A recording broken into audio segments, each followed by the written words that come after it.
اعوذ باللہ من الشیطان الرجیم بسم اللہ الرحمن الرحیم۔ عزیز طلبہ السلام علیکم ورحمۃ اللہ وبرکاتہ۔ آج ہم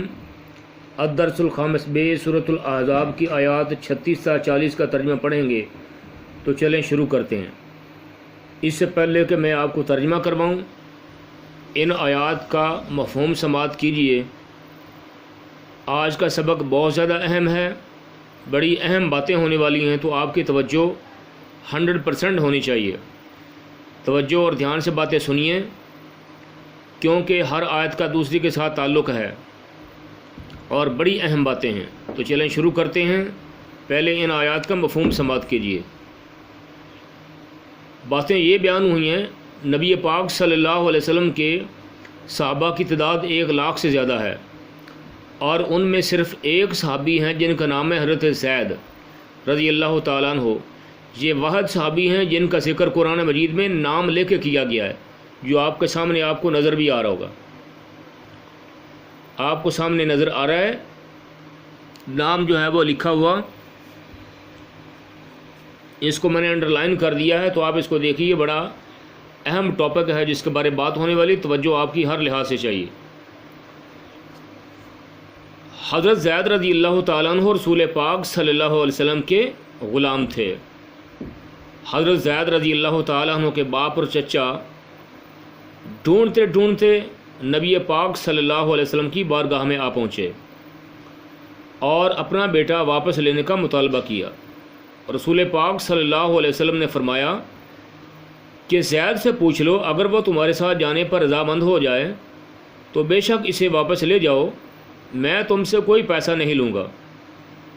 جب حضرت زید رضی اللہ تعالیٰ عنہ سے پوچھا گیا تو انہوں نے جواب میں فرمایا کہ میں ایسے پاکیزہ اعمال والے شخص کا ساتھ کیسے چھوڑ سکتا ہوں، جس کے جواب میں باپ نے بھی یہ فیصلہ بخوشی قبول کر لیا۔ اس وقت رسول پاک صلی اللہ علیہ وسلم نے حضرت زید رضی اللہ تعالیٰ عنہ کو آزاد کر دیا، اور پھر جب اس وقت ان کی عمر جو ہے وہ تقریباً 15 سال تھی۔ جب نبی پاک علیہ السلام نے ان کو پہلے آزاد کیا اور وہ جانے کے لیے رضامند نہ ہوئے، تو پھر نبی پاک علیہ السلام نے ان کو اپنا متبنہ یعنی لے پالک بنا لیا، اپنا منہ بولا بیٹا بنا لیا۔ اب آپ جوان ہو چکے تھے، تو نبی پاک صلی اللہ علیہ وسلم نے اپنی پھوپھی امیمہ کی صاحبزادی حضرت زینب بنت جحش رضی اللہ تعالیٰ عنہ کو اپنے آزاد کردہ غلام حضرت زید رضی اللہ تعالیٰ عنہ کے لیے شادی کا پیغام بھیجا۔ انہوں نے اور ان کے بھائی عبداللہ نے انکار کر دیا کہ ہمارا خاندان قریش ہے، زید ایک آزاد کردہ غلام ہے، ہمارا اور اس کا کیا واسطہ، اور ہمارا اور اس کا کیا جوڑ ہے۔ انہوں نے انکار کر دیا کہ ہم ایک غلام کے ساتھ نکاح نہیں کر سکتے۔ پھر کیا ہوا؟ اللہ تعالیٰ کی طرف سے حضرت جبرائیل امین علیہ السلام یہ آیت مبارکہ لے کر حضور صلی اللہ علیہ وسلم کی بارگاہ میں حاضر ہوئے، جس کا ترجمہ آپ نے کل پڑھ لیا۔ ترجمہ: نہ کسی مومن مرد کو حق پہنچتا ہے اور نہ کسی مومن عورت کو کہ جب فیصلہ فرما دے اللہ تعالیٰ اور اس کا رسول کسی معاملے کا، تو پھر نہیں کوئی اختیار اس معاملے میں اس مومن اور اس مومنہ کو۔ آیت کا مفہوم ہے یہ، جس کا ترجمہ آپ نے پڑھ لیا پہلے بھی۔ تو پھر کیا ہوا؟ ارشاد خداوندی: جب حضرت زینب اور ان کے بھائی عبداللہ نے سنا تو فوراً حضرت زید رضی اللہ تعالیٰ عنہ سے نکاح کرنے پر وہ رضامند ہو گئے اور رضامندی کا اظہار کر دیا۔ پھر نبی پاک صلی اللہ علیہ وسلم نے خود ان کا نکاح حضرت زید رضی اللہ تعالیٰ عنہ سے پڑھا۔ اب حضرت زینب رضی اللہ تعالیٰ عنہ نے نبی پاک صلی اللہ علیہ وسلم ارشاد کے مطابق حضرت زید سے نکاح تو کر لیا، لیکن ان کی طبیعت اور مزاج میں اور خاندان کے لحاظ سے بڑا فرق تھا۔ ان کو اپنے عالی نسب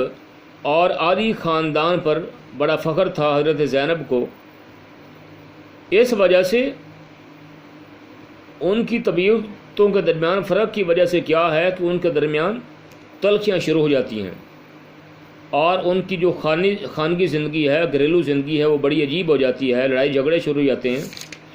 حضرت زید رضی اللہ تعالیٰ عنہ وہ بھی ایک غیرت مند جوان تھے، وہ آئے دن اپنی بے عزتی برداشت نہیں کر سکتے تھے،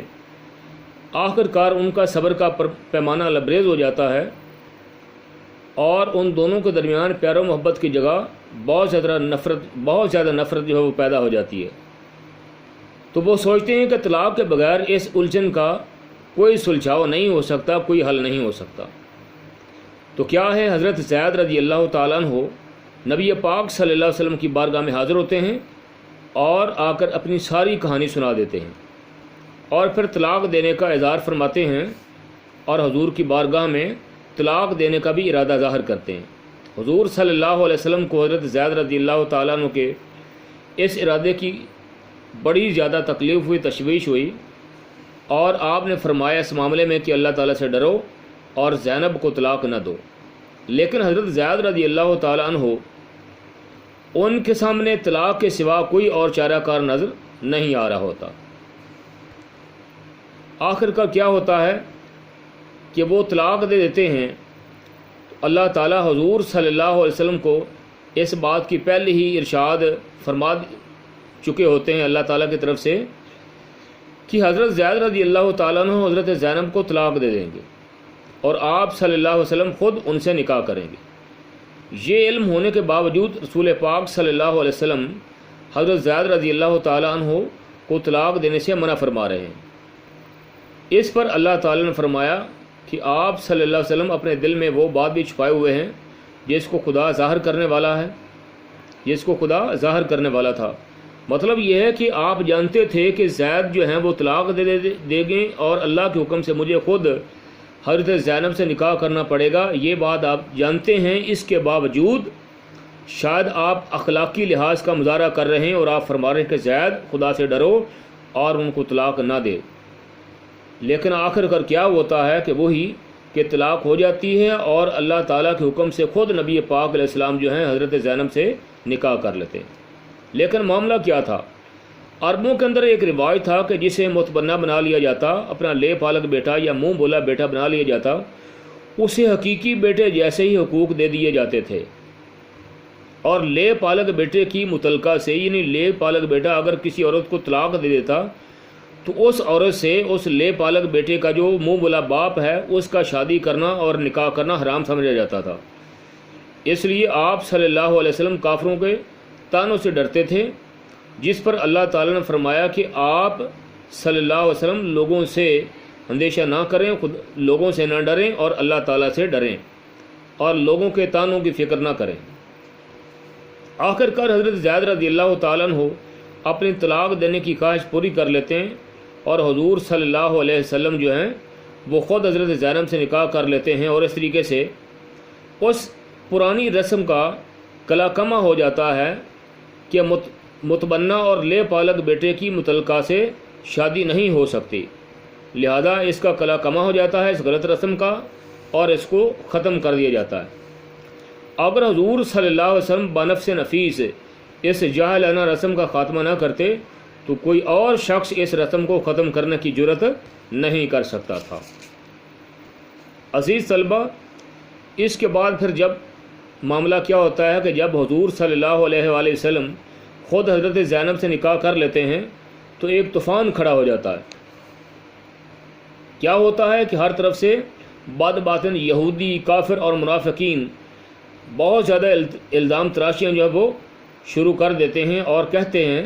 کہ دیکھو جی، محمد صلی اللہ علیہ وسلم نے اپنے بیٹے کی بہو سے ہی نکاح کر لیا ہے۔ یہ اس لیے تھا، یہ بات انہوں نے اس لیے کی تھی کہ عربوں کے اندر ایک جاہلیت کا رواج چلا آ رہا تھا کہ وہ متبنہ کو، لے پالک بیٹے کو حقیقی بیٹا ہی سمجھتے تھے۔ اسی بات کا رسول اللہ صلی اللہ علیہ وسلم کا ڈر تھا اور وہی صورتحال پیش آئی۔ آپ صلی اللہ علیہ وسلم ان کے یہ طعنے اور غلط باتیں سنتے تھے اور خاموشی اختیار کر رہے تھے اور بڑی تکلیف سے آپ گزر رہے تھے، مگر اللہ تعالیٰ کو اپنے حبیب صلی اللہ علیہ وسلم کی یہ ہتک اور یہ تکلیف پسند نہ آئی، اور یہ آیت مبارکہ نازل ہوئی کہ جس کے اندر اللہ تعالیٰ نے فرمایا کہ دیکھو، میرے محبوب صلی اللہ علیہ وسلم کے بیٹے صرف قاسم، طاہر اور ابراہیم تھے جو بچپن میں ہی فوت ہو گئے تھے، اب ان کے بعد ان کا کوئی ایسا بیٹا ہے ہی نہیں، اور تم میں سے کوئی مرد جو ہے وہ ان کا یعنی کہ بیٹا نہیں ہے، اور آپ کسی مرد کے باپ نہیں، اور آپ نے فرمایا کہ آپ اللہ کے رسول ہیں۔ ما کان محمد ابا احد من رسول ما کان محمد ابا احد من رجالکم ولکن رسول اللہ وخاتم النبیین، آپ تم میں سے کسی مردوں میں سے کسی کے باپ نہیں ہیں، بلکہ آپ تو اللہ کے رسول اور آخری نبی ہیں۔ آپ کے بعد نبوت کا دروازہ ختم ہو چکا ہے، بند ہو چکا ہے، آپ اللہ کے رسول اور نبی ہیں، آپ کسی مرد کے تم میں سے باپ نہیں ہیں۔ لہٰذا زینب جو ہیں وہ محمد صلی اللہ علیہ وسلم کی بہو نہیں تھیں، بلکہ زید ان کا لے پالک بیٹا تھا، ایک آزاد کردہ غلام تھا، حقیقی بیٹا نہیں تھا، اس لیے تمہارا کوئی اعتراض نہیں بنتا ہے۔ آپ تم میں سے کسی مرد کے باپ نہیں، بلکہ آپ تو اللہ کے رسول اور آخری نبی ہیں۔ لہذا آپ نے اللہ تعالیٰ نے اس بات کا بھی اعلان فرما دیا کہ اب محمد صلی اللہ علیہ وسلم کے آنے کے بعد نبوت کا دروازہ بند ہو چکا ہے، آپ کے بعد اب آئندہ کوئی نبی نہیں آئے گا۔ آپ کا لائے ہوا دین قرآن یہ قیامت تک آنے والے تمام انسانوں کے لیے دین ہے، اور سب کو اس پر عمل کرنا، اور سب کو آپ صلی اللہ علیہ وسلم کا کلمہ پڑھنا لازم ہوگا۔ جو شخص بھی اسلام کے علاوہ کوئی اور دین لے کر اللہ کی بارگاہ میں پیش ہوگا، اس کا دین قبول نہیں کیا جائے گا۔ عزیز طلبہ، امید کرتا ہوں کہ آپ کو سارے مفہوم کی سمجھ آ گئی۔ اب آپ جلدی سے ترجمہ سن لیجئے، کیونکہ جو ہے وہ ویڈیو کافی لمبی ہو گئی ہے، تو لگتا ہے کہ بعد میں ہو سکتا ہے کہ مسئلہ بن جائے۔ آپ جلدی سے ترجمہ جو ہے وہ سماعت کر لیجئے۔ فرمایا وَإِسْتَقُولُ، بلکہ پچھلی آیت بھی ساتھ دوبارہ سن لیں۔ وَمَا كَانَ لِمُؤْمِنٍ وَلَا مُؤْمِنَةٍ، اور کسی مومن مرد اور مومن عورت کو حق نہیں ہے، اذا قضى اللہ ورسولہ امرا، کہ جب خدا اور اس کا رسول صلی اللہ علیہ وسلم کوئی امر مقرر کر دیں، کسی کام کا فیصلہ کر دیں، ان یکون لہم الخیرۃ من امرہم، تو وہ اس کام میں، اس فیصلے میں اپنا بھی کچھ اختیار سمجھیں۔ ومن یعص اللہ ورسولہ، اور جو کہ خدا اور اس کے رسول صلی اللہ علیہ وسلم کی نافرمانی کرے، فقد ضل ضلالا مبینا، تو وہ صریح گمراہ ہو گیا۔ وَإِذْ تَقُولُ لِلَّذِي أَنْعَمَ اللَّهُ عَلَيْهِ وَأَنْعَمْتَ عَلَيْهِ، اور جب تم اس شخص سے جس پر خدا نے احسان کیا اور تم نے بھی احسان کیا، اس شخص سے مراد حضرت زید ہیں۔ جب تم اس شخص سے جس پر خدا نے احسان کیا اور تم نے بھی احسان کیا، یہ کہتے تھے امسک علیک زوجک، اپنی بیوی کو اپنے پاس رہنے دے، واتق اللہ، اور خدا سے ڈر، وتخفی فی نفسک، اور تم اپنے دل میں وہ بات پوشیدہ کرتے تھے، چھپاتے تھے، ما اللہ مبدیہ، جس کو خدا ظاہر کرنے والا تھا، وتخشى الناس، اور تم لوگوں سے ڈرتے تھے، واللہ احق ان تخشاہ، حالانکہ خدا اس بات کا زیادہ مستحق ہے کہ اے محبوب تم اس سے ڈرو۔ فلما قضى زید منها وطرا، پھر جب زید نے اس سے کوئی حاجت متعلق نہ رکھی، یعنی اس کو طلاق دے دی، زوجناکہا، تو ہم نے تم سے اس کا نکاح کر دیا، لکی لا یکون علی المؤمنین حرج فی ازواج ادعیائہم اذا قضوا منہن وطرا،